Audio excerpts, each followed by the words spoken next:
இந்த ஈரப்பலாவை கரிப்பலா என்றும் கூறுவதுண்டு. இது தமிழக பகுதியில் சில இடங்களில் காணப்படுகிறது. நமது இந்தியாவில் பல பகுதிகளில் காணப்பட்டாலும் கேரள மாநிலத்தில் அதிகமாக விளையுதுங்க. இன்னும் நமது நாட்டிற்கு அருகாமையில் உள்ள இலங்கையில் அதிகம் வளர்கிறது. இது பெரும் மர இனத்தைச் சேர்ந்தது.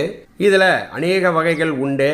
பலா, வேர்பலா, ஐனிப்பலா, செம்பலா, கொத்துப்பலா என்று. இதன் உயரம் 80 அடிக்கு மேலும் வளரக்கூடியது. இதன் இலைகள் அகன்ற பெரிய இலைகளாக 10 பிரிவுகள் கொண்டதாக அமைந்திருக்கும். இதன் பூக்கள் மொட்டுகள் போன்ற ஒரு அமைப்பில் வெண்மை நிறத்திலும், இதன் காய்கள் பலா காய்களைப் போன்ற உருண்டை வடிவில் சிறியதாக அமைந்திருக்கும். உடைத்தால் பால் வரக்கூடியது. இதனுடைய காயானது சமையலுக்கு அதிகம் பயன்படுதுங்க. இது மருத்துவத்தன்மை மிகுந்தது.